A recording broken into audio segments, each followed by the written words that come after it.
Bonjour à tous, moi c'est Lauriane Blanc, j'ai 37 ans, je suis écrivaine et beatmaker et je suis une personne diagnostiquée autiste.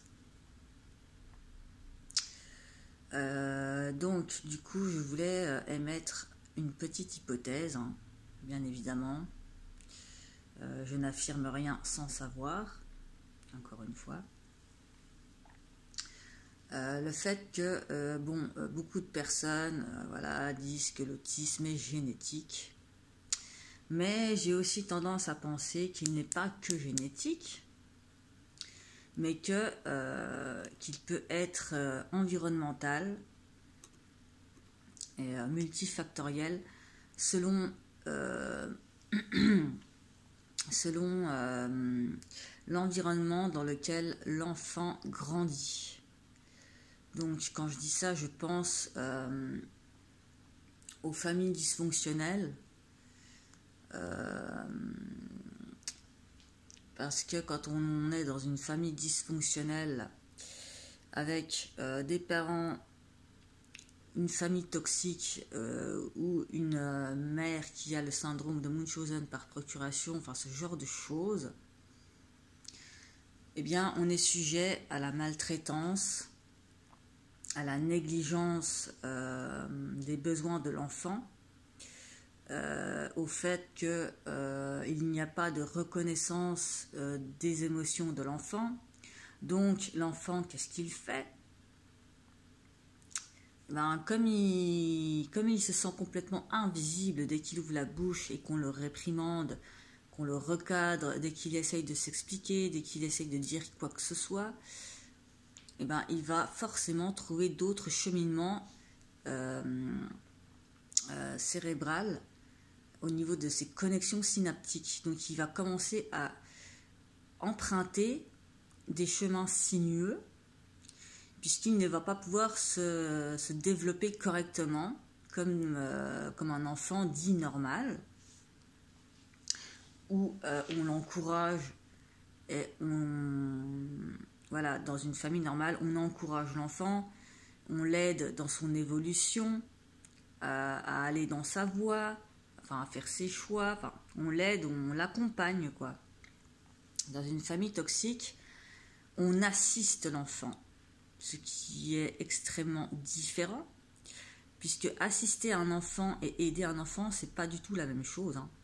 Donc quand on aide un enfant, on lui explique comment il faut faire pour faire ça, nanani, enfin on lui explique, il y a des explications.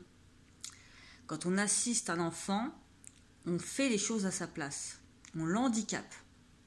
On commence à l'handicaper et ça va provoquer chez l'enfant la croyance qu'il est incapable de faire quoi que ce soit tout seul. Ce qui est très problématique puisque l'enfant va commencer à croire qu'il est vraiment incapable de faire des choses seul parce qu'il ne saura pas comment faire.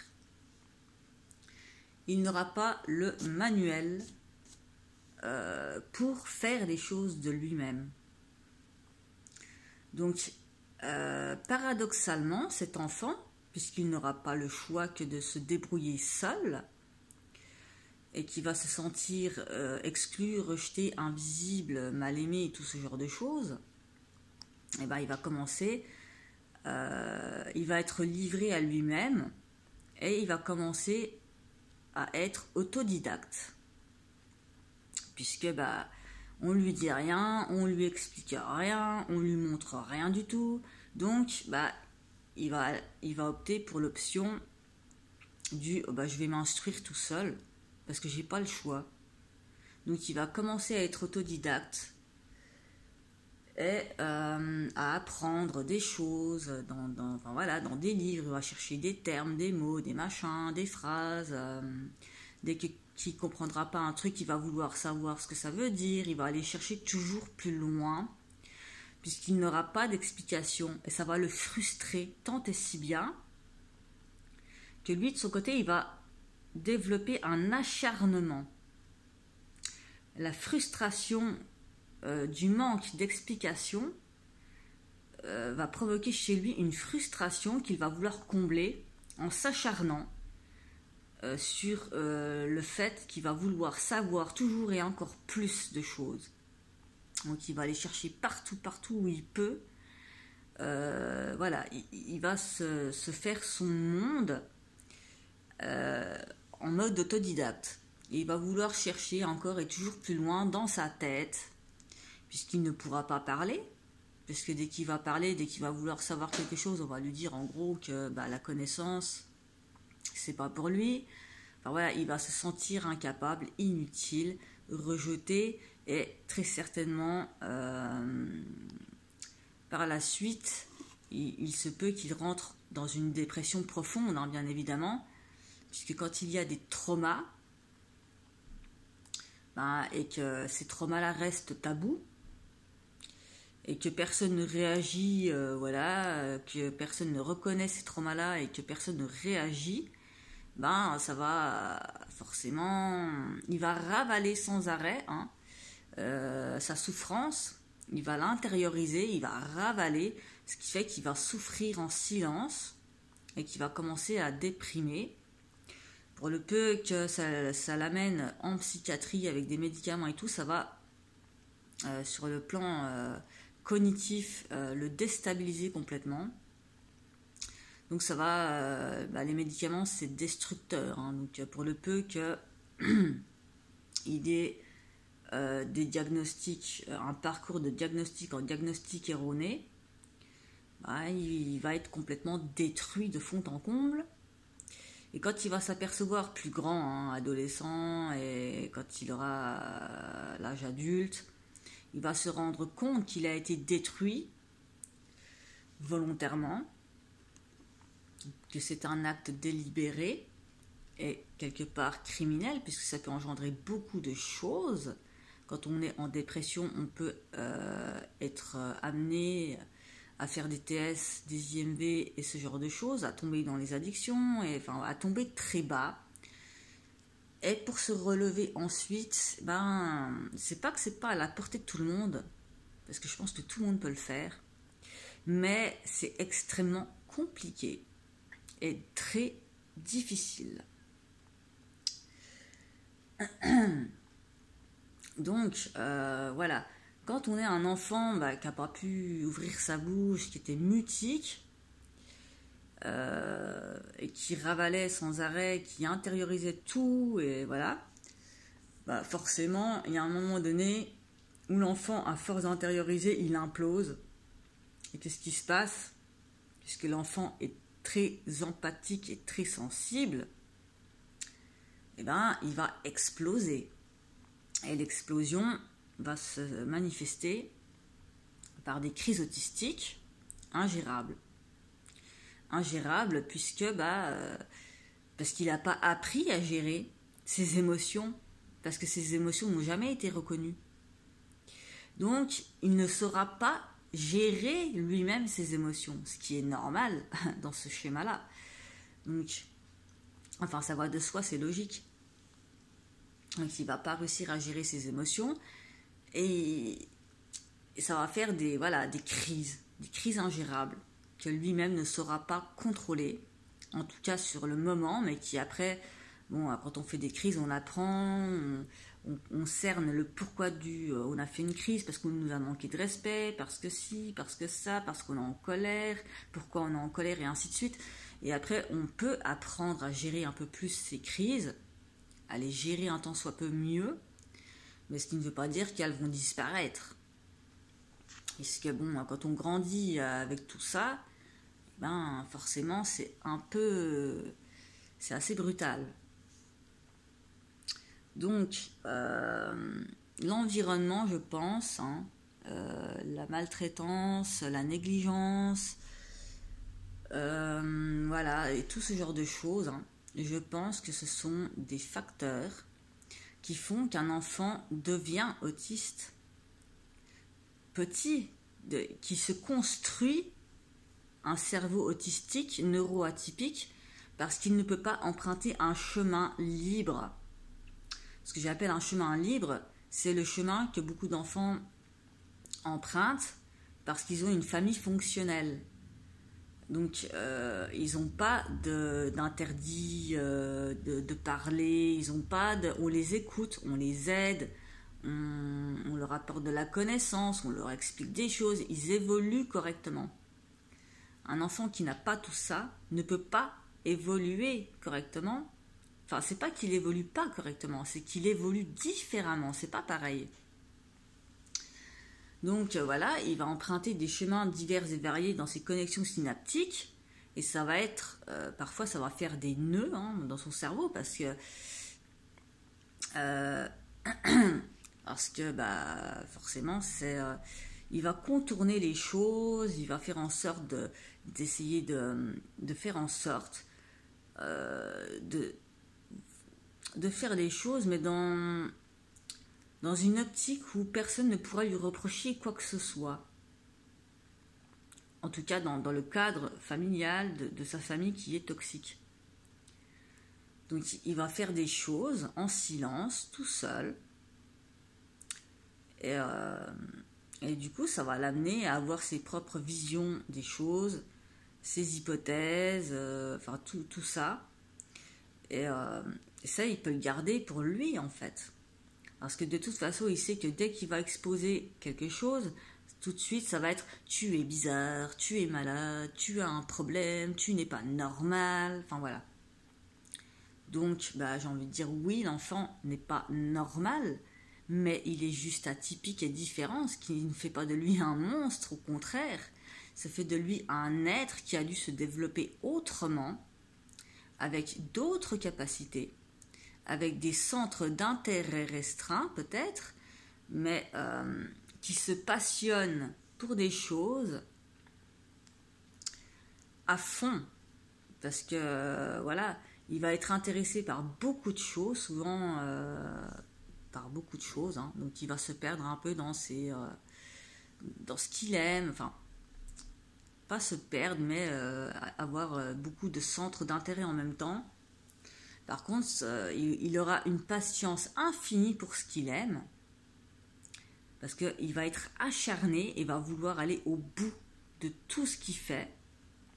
Mais des fois, il sera obligé de laisser tomber, puisque quand on rentre dans une dépression, c'est un peu compliqué. On a tendance à tout laisser tomber, mais c'est pas une fatalité. La dépression, c'est pas une fatalité. Il faut le temps de s'en remettre. Ça peut demander des décennies, mais on peut y arriver. On peut sortir la tête de l'eau et reprendre son cerveau en main pour le réactiver en quelque sorte et le remuscler. Enfin voilà, si on ne se sert pas de son cerveau, c'est dommage. Il faut cultiver, c'est comme des fleurs qu'on ne cultive pas, elles fanent, et c'est triste.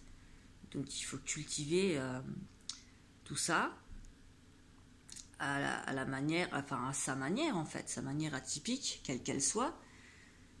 Et plus on va remarquer que l'enfant, il va se développer différemment et qu'il va réussir à se développer malgré tout, on va essayer de lui mettre des bâtons dans les roues pour l'empêcher absolument d'évoluer, de grandir, puisque la famille toxique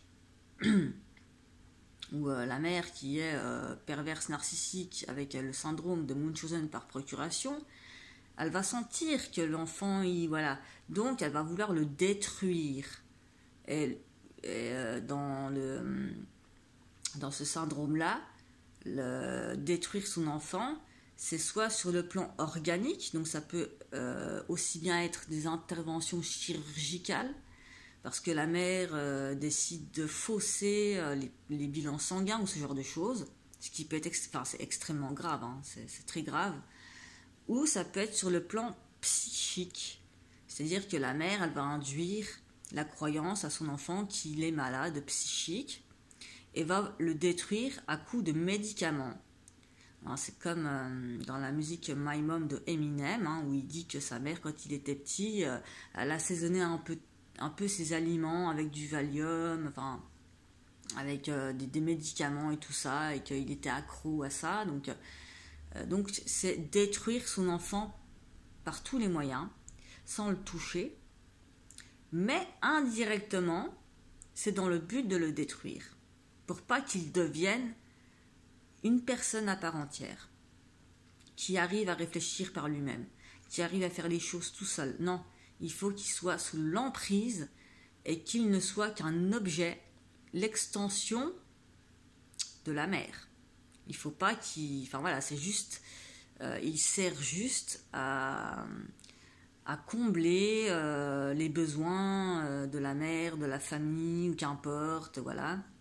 Il ne sert qu'à ça. Il n'a pas le droit d'être, voilà, tout simplement. Il n'a pas d'être, il n'a pas le droit d'être lui-même, d'avancer, d'évoluer, de partir, faire sa vie. Ça, c'est un... Voilà, donc on va sans arrêt le dissuader, lui instaurer des peurs pour l'empêcher de faire sa vie. Et voilà. Et quand on se développe comme ça, bah forcément, on ne se développe pas à la manière d'un enfant normal.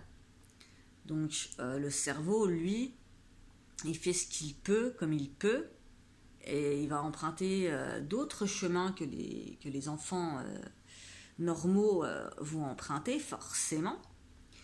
Et il sera tout de suite perçu comme un extraterrestre.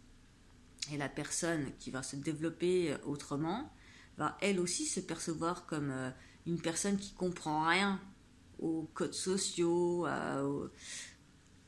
aux sous-entendus, va souvent être dans le premier degré et ne va pas comprendre le second degré, enfin voilà, parce que tout simplement, elle n'aura pas eu le manuel de toutes ces choses-là.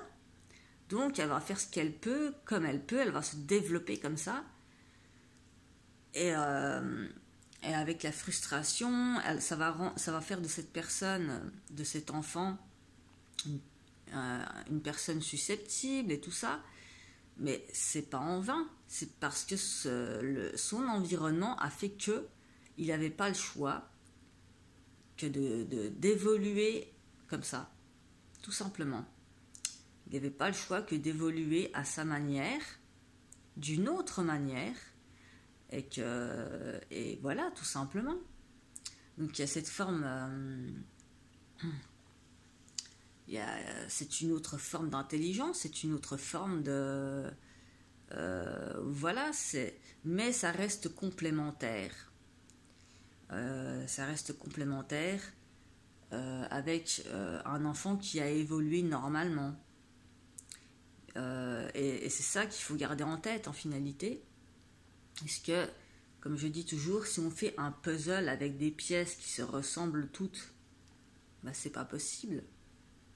Il faut des pièces qui sont toujours différentes. Elles sont différentes, mais elles sont là pour finir ce puzzle. C'est complémentaire. On est complémentaire. Voilà. Voilà, les personnes neuroatypiques et les personnes normales, on va dire, hein, sont complémentaires. Mais je pense que ce n'est pas qu'une question de génétique. C'est une question d'environnement, de comment la personne elle a grandi, enfin comment l'enfant a grandi, comment son cerveau a pu se structurer. Voilà, son cerveau il s'est structuré comme ça parce qu'il n'avait pas eu le choix de faire autrement. Et voilà, tout simplement, c'est juste la différence.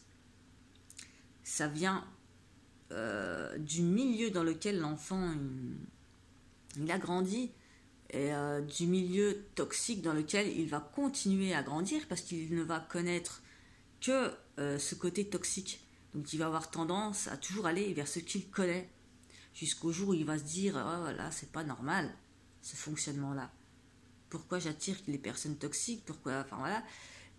Et là il va comprendre que c'est pas normal et qu'il est différent, et il va finir par s'accepter tel qu'il est avec ses différences, et à grandir et finalement à vivre comme ça. Voilà, tout simplement. Voilà, merci de votre attention.